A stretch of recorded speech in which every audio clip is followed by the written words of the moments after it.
Here's a question that has come in about the Spotify Ambassador Ads program going away, and it's going to impact the income of a lot of podcasters. And since many copywriters are writing scripts and they're also using podcasting to get clients, I thought it might be useful to help you understand different ways to monetize a podcast. Now, as a copywriter, you can use these different ways to monetize a podcast to help clients monetize podcasts. Or, of course, you can monetize your own podcast or video channel or anything else. Now, this is based in information marketing, which I have a number of years of experience in. And so I hope this is a good foundation to generate additional revenues for your consulting services. I'm Justin Hitt with Ad Briefing's Copywriting Tips. Let's start here. This particular podcast has, in the last 30 days, 927,000 Spotcast impressions. It has about 2,100 impressions per episode. And as I talked about in a previous program, when it comes to A/B splitting or testing advertising, this is a good number of impressions. 2,000 impressions per episode gives you the opportunity to do a very good A/B split test. Now, this depends on the platform being able to split one ad versus another, but it's enough traffic that an advertiser is getting good value investing in your channel. Another factor that's important is they have 12,032 individuals in their audience size over the last 7 days. Now, again, it doesn't matter where you are with the podcast or where your client is. These ways will help you increase your revenue from these channels without significantly changing your channel. So they were looking for $20,000 a month in revenue, and they're not going to get that with their current opportunity. And so let's talk about some different opportunities. Now, first off, a lot of folks are suggesting that they change to a different network, and because the different network's paying $4 CPM, and CPM means the amount of revenue they get per 1,000 listens. And so $4 per impression, per 1,000 impressions, that's 927 times 4, because they've got 927,000 impressions over the last 30 days at $4 CPM. That's only going to give them $3,708. Now, their goal is $20,000. How do we take a podcast with this kind of traffic and we create $20,000 a month? In order to create $20,000 a month, they need to have, on this particular set of traffic, a $21 CPM. So we're using the metrics to estimate earning potential per channel, and we're going to judge each channel by its earning potential. Now, the next option that's available is direct sponsorships inside the podcast itself. Now, a lot of podcasters contact me, and a lot of channels, products contact me because my podcasts get about 4,000 unique visitors a month. Now, that's not a lot. It's not 12,000 in the last 7 days. It's 4,000 a month. However, this last promotion that contacted me is about some kind of energy drink thing, and not an energy drink so much as a cognitive enhancement drink. I gave them my rate for sponsorship. They have got back to me and they're interested, but I'm going back and forth. So the sponsorship itself may require the host of this show or the staff of this show to go back and forth. And so now you have a higher cost to manage. And so you might get $2,500 an episode, because this particular episode has 2,100 views on a typical episode. So you might get $2,000, you might get $5,000 an episode per episode in order to do a sponsorship, but you're going to have the costs associated with that are going to be much higher because we're going back and forth to negotiate the sponsorship. We have to demonstrate value to the person. Some of the sponsors that approached me in the past, and I've worked with clients and helped deal with this, some of the sponsorships want unique things. Like they want you to get the product and try it and then review an endorsement. Some of them just want you to read a script. And so the sponsorships alone will not pay the $20,000 a month.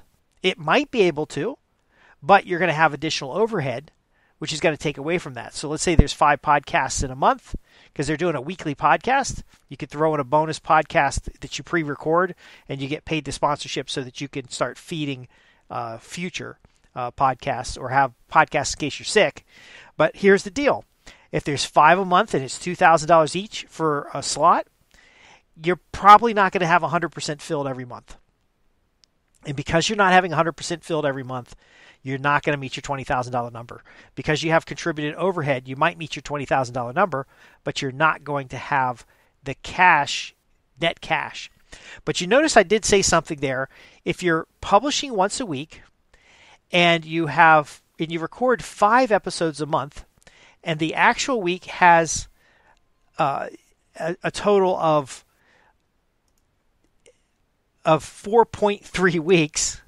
I got a distracting phone call there. You're going to have an extra episode every so often. So you'll be recording 52 episodes a year, but you're going to record them in less than it takes 12 months. Now, why do we do that? Well, these extra episodes offer an opportunity to deliver bonus episodes, to deliver episodes if you can't make it to the to do your podcast, and then also episodes that can be start you on the track of synthetically publishing, meaning you're off on vacation for 2 weeks and there's still episodes showing up because they were pre-recorded. And that's okay. That works out really well. It also gives you time to have somebody do a little better editing. There's a lot of benefits. But what if that 5th episode in the month was like a mega episode? So normally if the episodes are 15 minutes each, and then once a month you do a 45-minute episode, it takes a little bit more work to put together, but now you have a different slot, because each episode is a slot to the advertiser. Now you have a different slot to do something bigger. But what if, rather than selling someone else's service, what if that mega slot was a webinar or an event that you promoted and your visitors on that call paid to be there? Now, it really depends on the type of podcast you have or the type of periodic program, but this is the point where we start moving away from just podcasting. Okay, because podcasting, yes, it's a serial. You're going to have multiple shows and episodes.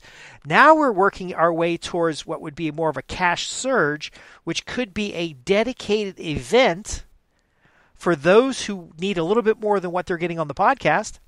It could be an opportunity to speak with the host or to ask questions of the host. And it could also be an opportunity where there is a plus revenue because it's a different kind of sponsorship position. Now, if we're only looking at sponsorships, what are the things that copywriters can do? What are the methods of marketing that we can do to help a show be more valuable? Because there could be a point where you're only going to raise so much money for an episode. And so what a marketer can do is start developing better calls to action to both get sponsors and to get names on a list. This particular podcast with 12,000 audience, a 12,000 audience in the last 7 days, could be putting 3 to 5% of those people onto an in-house mailing list, which of course you can promote the podcast and it's going to build better traction and better return visitors because those 12,000 people don't, many of those people, they just listen for the first time. You can offer a special report. You can offer a tip sheet. You can offer one of these bonus episodes that you've written that's not available on the YouTube channel. And you are now in a information marketing world where you're building a list. Now, let's say over the course of a year, you get half of this 7-day traffic, because I'm assuming there's multiple listens. The typical episode gets a lot of plays. So what if by the end of the year, you can get that 7-day number and you have 12,000 people on a list? If you have 12,000 people on the list, now the sponsor package could be an email that goes out on your list, or it could be a mention in your prospect newsletter. It could be the audio portion that's in an actual episode.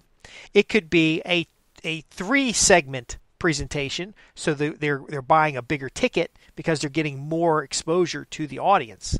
Now, again, you and I know that exposure doesn't mean anything. Those names on a list are more powerful than anything else. So if you've got this podcast, you've got names on the list, your 5th episode recorded every month is more of a package. It could be training. It could be a webinar. It could be a special episode.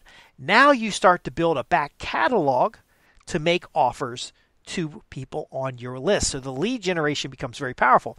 Now, what kind of offers do we make to people on the list? The easiest offer is a consultation. Someone can pay for a consultation, speak with the host of the show one-on-one, or be interviewed in a slot that creates another special episode.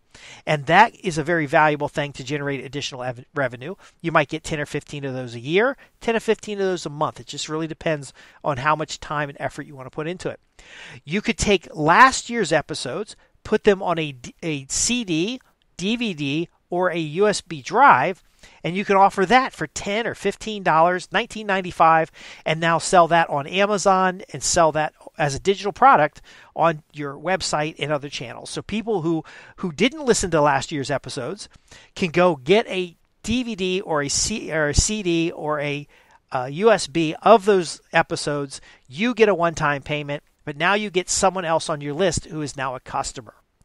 And so you can invite them to current episodes to start building up that channel.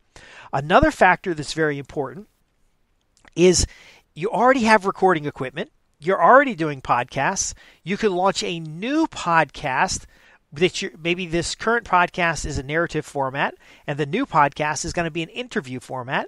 And then where you would normally get guest interviews to promote yourself or to promote your podcast, you're now creating a whole channel of guest interviews where you get to constantly promote yourself, but you're also reaching other audiences. And because you have offers for a mailing list, you can say to these individuals, hey, by the way, do you have a mailing list? Because I have an offer that I happily pay you a commission on if you send it to your list. I'm not trying to be a sponsor. I'd like to joint venture because our audiences are similar. Can you see how powerful that might be? Can you see how that gives you something of leverage because you have names on a list?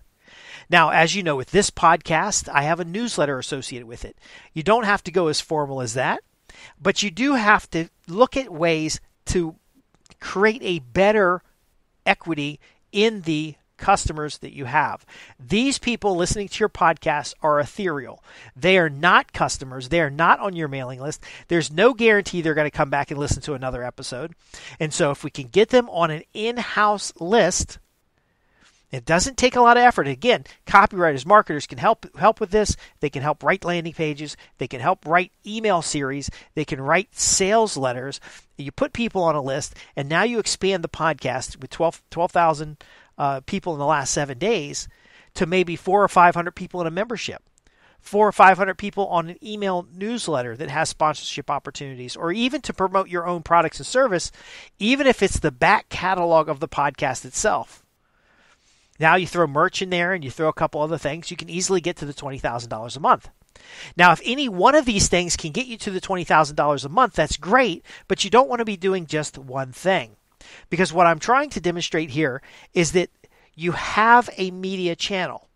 Unless you expand that channel, you're going to constantly be at the mercy of Spotify trying to get rid of their ambassador program or their ads program, or Spreaker locking a channel because they didn't like one episode, or Google Podcasts no longer showing their episodes online. So everybody who used to view there may not be able to access your channel. You want to make yourself independent of the platform that you're on by creating other media that you control, which could include a website. It could include an email mailing list. It could include a merch catalog or shopping, e-commerce part where you're selling merchandise. It could include a back catalog of existing podcasts. It could include special editions. And then again, all of these things, you already have the equipment, you already have the talent, you already have the knowledge. You just need to have the structure. When I help clients with this, I focus on the structure because we want to create something once and use it many times. You don't have to have a fancy website. You don't have to have any special or new equipment. You simply have to have an opportunity to help the people who regularly listen to your podcast, who enjoy what it is that you have to offer, to get on a list in-house so that you can get questions from them and develop better content, so that you can understand their demographics by taking that list and putting it into different platforms to see what kind of people are listening to your podcast, to start building the back-end lead generation so you have something of value to offer to your sponsors. And by the way, you don't give this list to your sponsors. The sponsors pay you money to mention them in the content that you're already sending to folks. You also have the opportunity to increase the stickiness of your podcast by reinviting people back out to the podcast. And so if one channel stops presenting your podcast, and we've talked about this in another program, you can see which channels people are viewing a podcast. So if suddenly people are no longer watching your podcast or listening to your podcast on iHeartRadio, and you know that something is going offline with Google Podcasts, you can simply just email your list and let people know and invite them out to your preferred channel. Now, if all you have is advertising and you've added the lead generation list, now when you have a channel such as Spotify paying you $4, $5, even $10 cost per 1,000 CPM, you can send traffic there until another platform will pay you $10 cost CPM. And now you can send all your list traffic to the other platform. See, I want you to have more control over the audience that you've taken all this time to attract.